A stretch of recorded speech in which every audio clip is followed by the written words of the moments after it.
श्री कृष्ण कन्हैया लाल की जय। श्री निजानंद स्वामी की जय। श्री प्राणनाथ प्यारे की जय।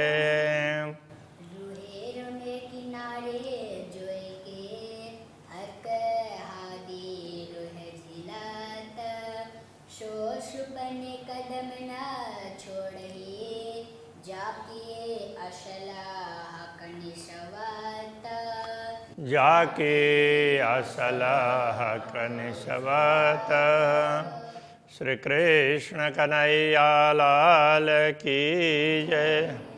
श्री राज्य के चरणों को ग्रहण करना चाहिए, उनसे छूट अलग नहीं होना चाहिए। इस भाव को रखते हुए परमधाम के ब्रह्मात्माएं जिनका संबंध पूर्ण ब्रह्म परमात्मा के साथ में है, वो उनके चरणों को कैसे छोड़ सकती है, ये बात समझाते हुए पूरे परमधाम का वर्णन करते हुए समझा रहे हैं। तो अभी पहले वाली चौपाई में ये आया था कि यमुना जी के किनारे विभिन्न घाटों में ब्रह्म आत्माएँ श्री राज्य श्यामा जी के साथ में झीलना करती, जल क्रीड़ा करती। तो उसमें भी खास करके पाट के घाट की बात कर रहे हैं। हक आदि रूहे पाट पर मन चाहे श्रृंगार साजत। तो पाट के घाट में जल क्रीड़ा करके फिर श्रृंगार करते हैं। कहाँ पर जाकर श्रृंगार करते हैं? सबसे ऊपर छत में चांदनी में, वहाँ जा कर के श्रृंगार करते हैं। तो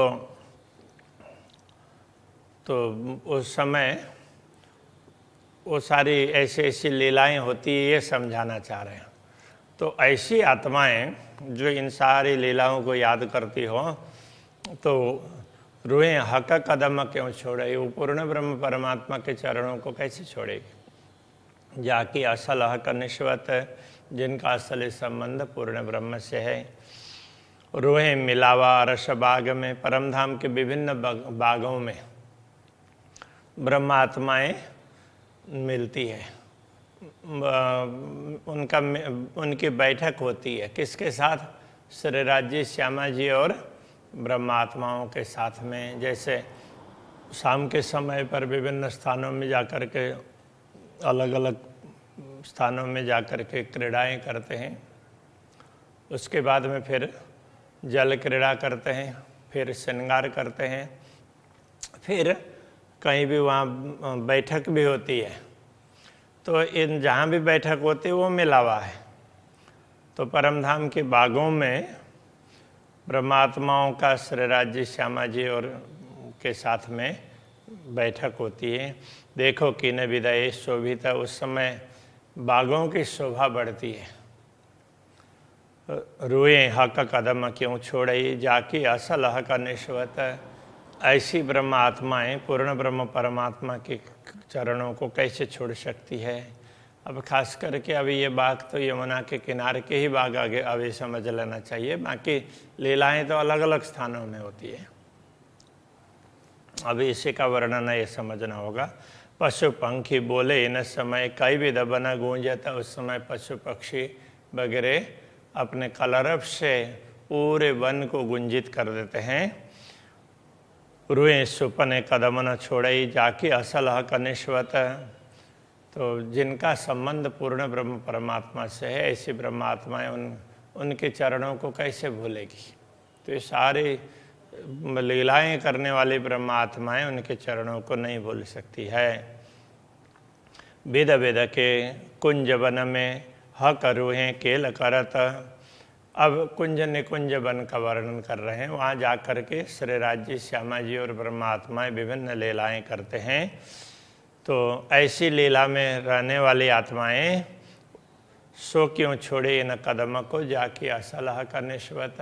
तो ऐसी आत्माएं पूर्ण ब्रह्म परमात्मा के चरणों को कैसे भूल सकती है?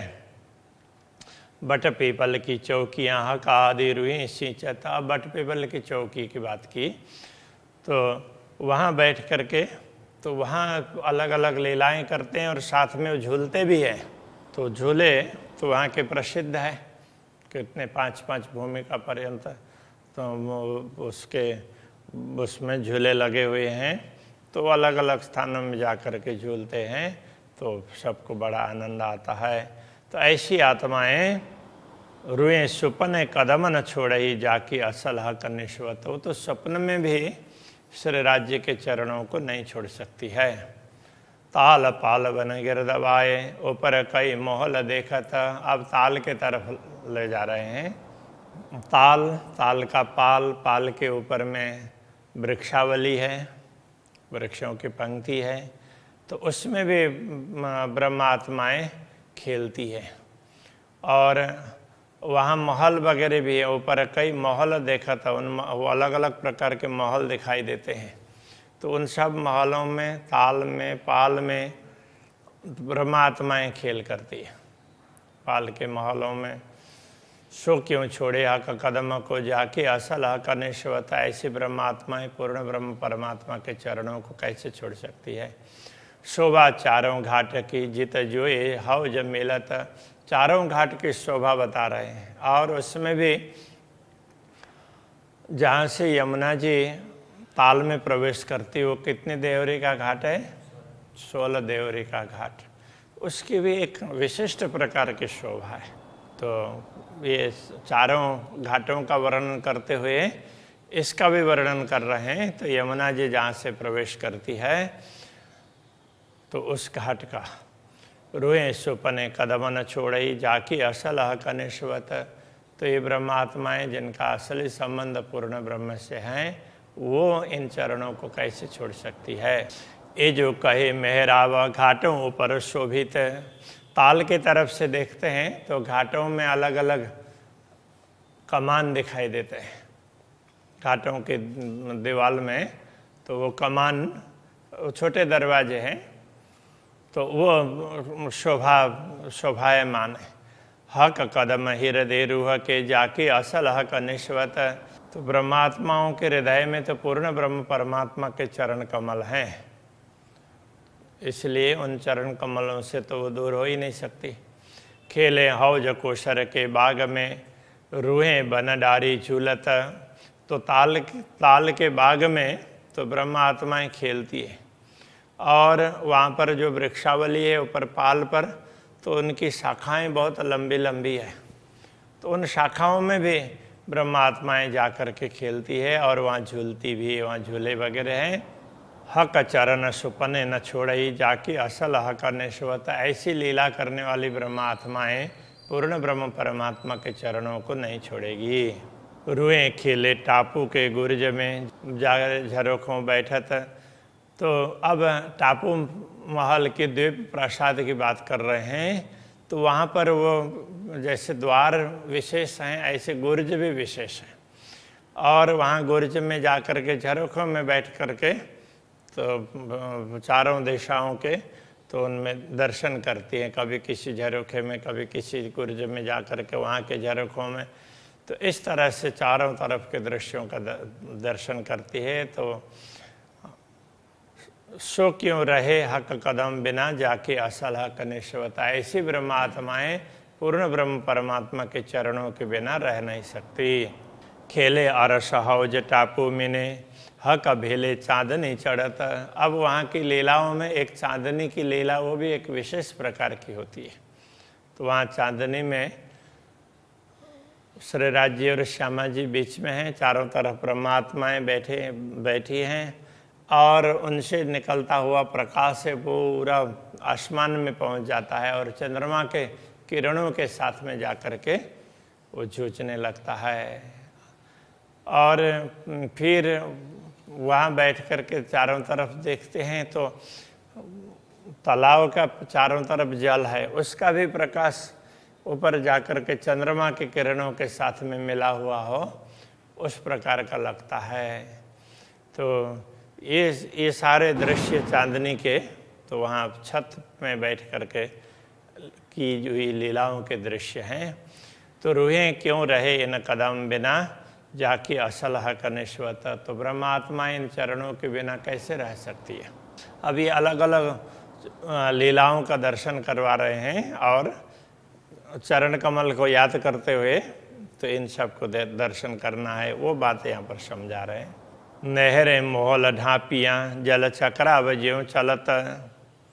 अब आगे वो माणिक पर्वत की बात कर रहे हैं, माणिक महल, वहाँ पर नहरें वगैरह, महल के नीचे से भी नहरें निकलती है और अलग अलग दिशाओं में निकलती है। तो इस तरह से नहरें मोहल ढापियाँ, तो महल के से ढपी हुई नहरें तो वहाँ पर निकली है। जल चक्राव जो चलता, तो वहाँ पर अब नहरें कैसी है, इस तरफ से ऐसे वृत्ताकार में भी है, ऐसे क्रॉस भी है, तो इस तरह से, और उनमें से वो फुहारे वगैरह भी निकलते हैं। तो ऐसे ये तो जल है वो उस तरह से ऐसे घूम करके निकलता है बहता हुआ।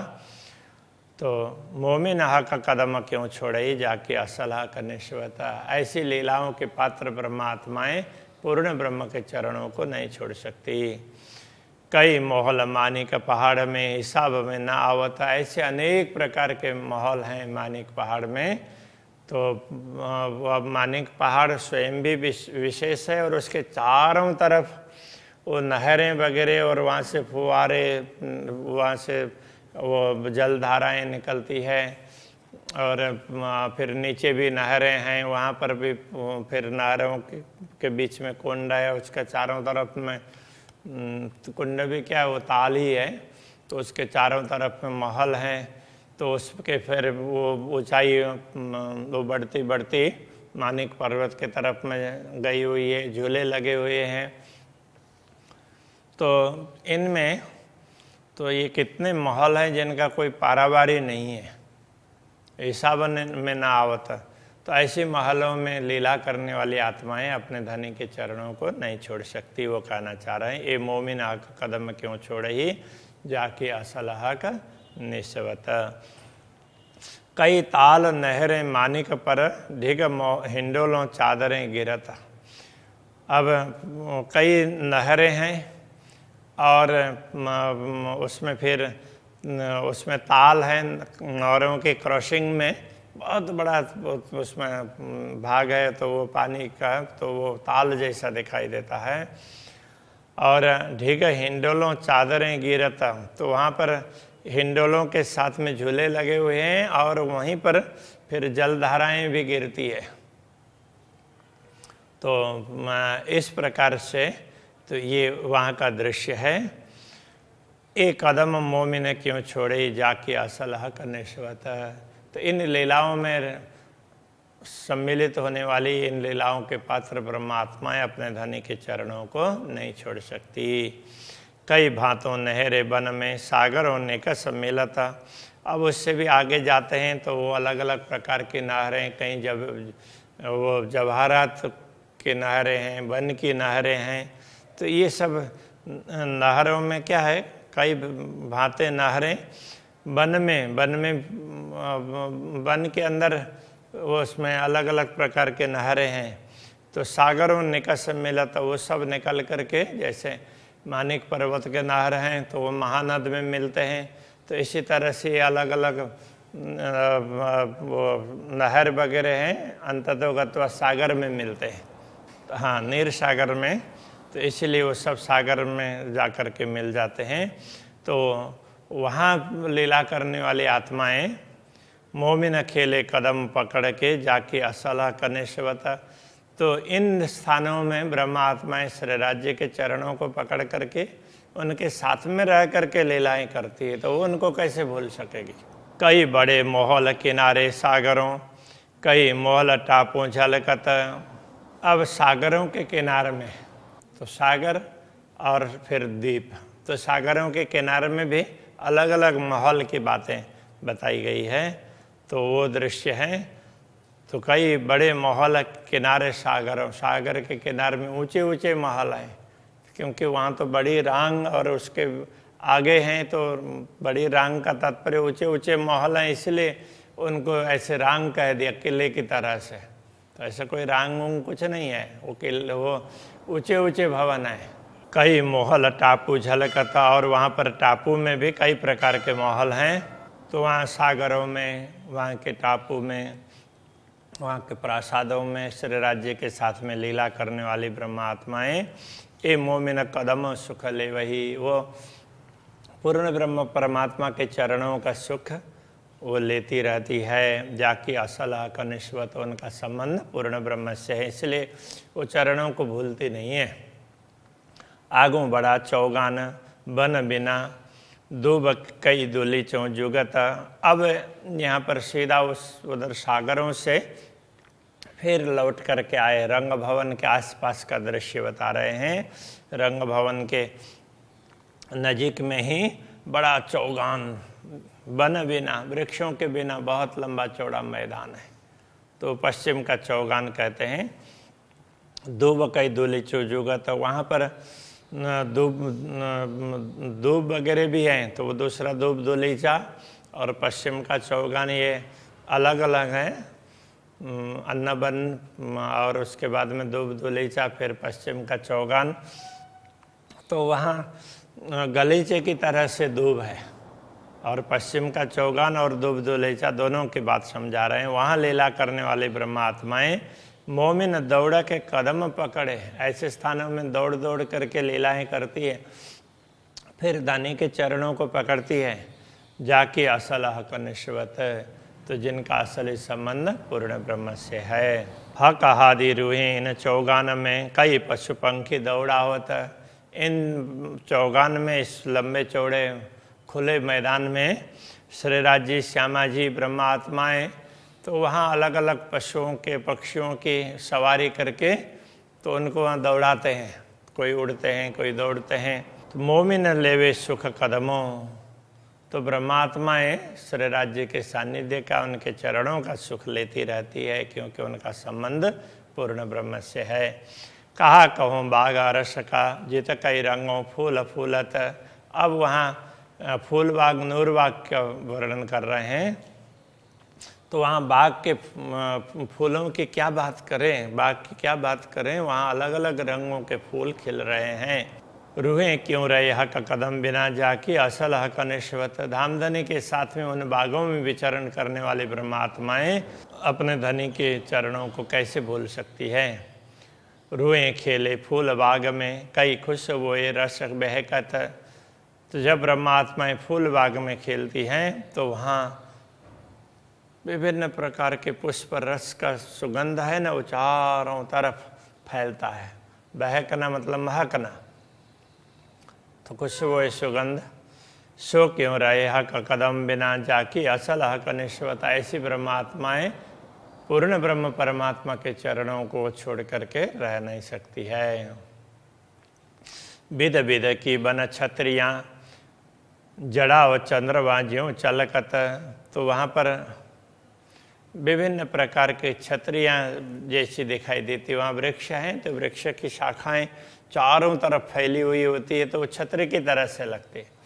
और जब ये वृक्ष एक दूसरे से जुड़े हैं, तो वो चंदवा की तरह से लगते हैं।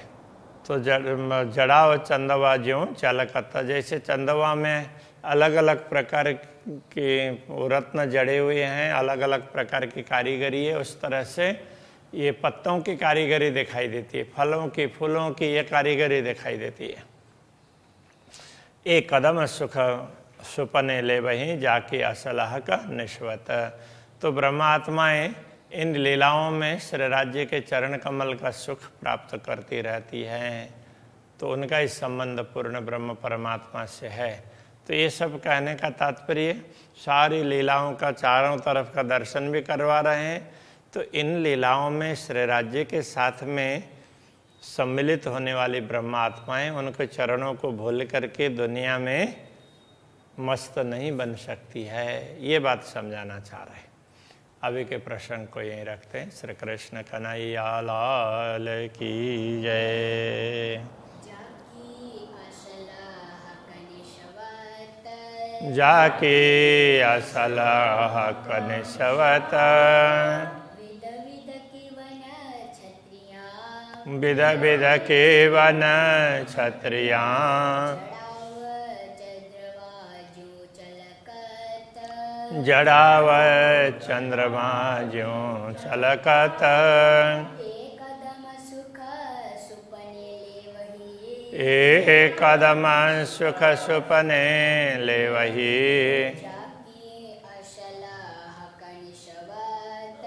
जाके असलाह कनिशवत